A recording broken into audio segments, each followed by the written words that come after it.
It is undoubtedly a new age of nationalism. Politicians who reject rootless globalism are thriving all over the globe, and nowhere was that more obvious than at CPAC these last 3 days. Watch. Global cooperation, dealing with other countries, getting along with other countries is good. It's very important. But there is no such thing as a global anthem, a global currency, or a global flag. This is the United States of America that I'm representing. I'm not representing the globe. I'm representing your country.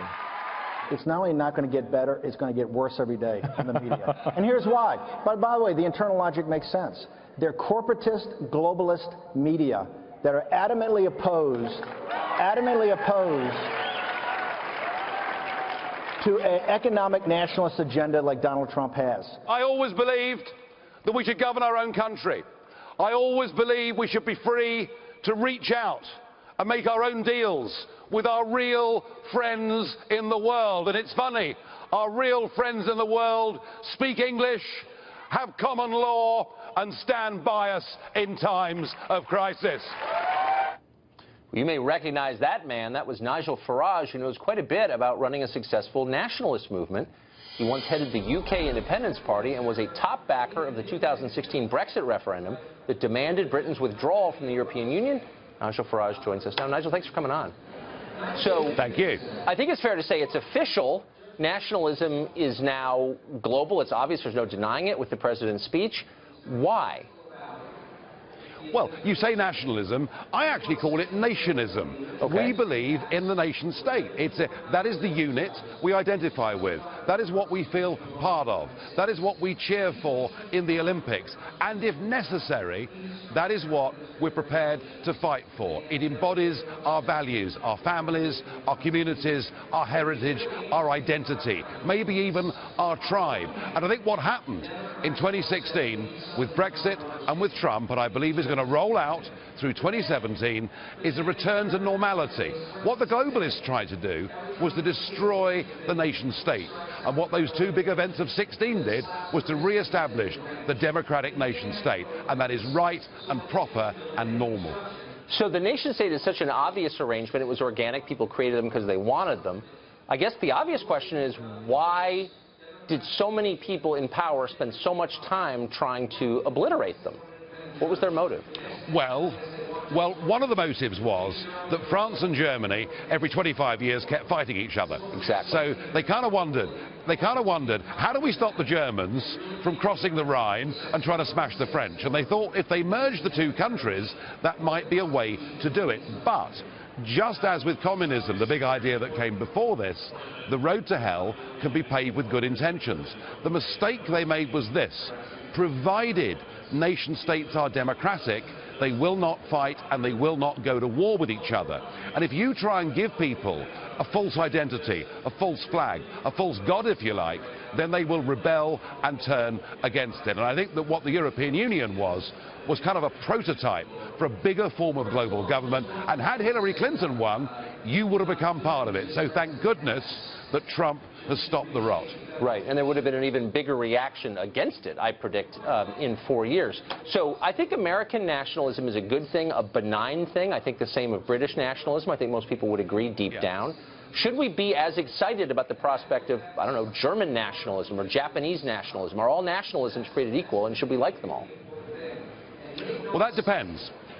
If those nationalist movements get to a position where they're able to obliterate the democratic process, then we have a problem. But all the while we have genuine democratic government, then what we should do is to trust the people. The people in all these countries are not stupid, and they will not allow real extremists into power. And the one thing that I find, Tucker, just so offensive is for people like me and Trump, who've been pushing this idea of the nation state. You know, you make your own laws, you control your own borders, and you reach out to your friends. We've been called extremists, we've been called fascists, we've been called all the names under the sun, and actually the real fascists are those that shout us down and say that our view isn't valid. So you heard a species of that from Steve Bannon at CPAC yesterday, who said this is going to be really hard to affect what we want to do because the globalists will be against us. Do you agree with him that the opposition to Trump is rooted in this attachment to globalism, a global government? Well, what the globalists did, the supranationalists did, is they managed to get big business and the big banks on their side. Right. They created a marketplace where the big guys could carve everything up at the expense of the small. So, you know, we've got to recognise that there are some very big vested interests that do not want Brexit to be a success and don't want Trump to be a success. You know, this is not going to be a cakewalk. This is not going to be easy, and I think that's what Steve Bannon was alluding to yesterday. But I tell you what the good news is. The good news is that since Brexit, there's now a far bigger majority of the British people that support us getting back control of our lives. Right. And the same thing is happening here in America. Since November the 8th, what you've seen is a man who was elected on a ticket, and he intends to put it into action. That is what democracy is supposed to be. I think Trump is bringing back confidence and faith in the democratic process, and I bet you his popularity ratings are going to soar from here. So last question, do you think the people around him buy in? I mean, you see people like Steve Mnuchin, other Goldman people. Have they changed their views completely? Are they on board with this? Well, the fact that somebody worked at Goldman doesn't necessarily make them a bad person. No, of course not. It probably means they're very knowledgeable and very bright, and they understand financial markets. Look, I look at that team around Trump. I look at Bannon. I look at Kellyanne Conway. I think we've got some very smart people now in charge of the USA. And, yeah, I've got every confidence that Donald Trump's team are going to bring jobs back to America. Yeah. They're going to control illegal immigration. And I think a couple of years into this administration, this could be one of the most popular presidents of modern times. Nigel Farage, on an optimistic note, thanks a lot for coming on.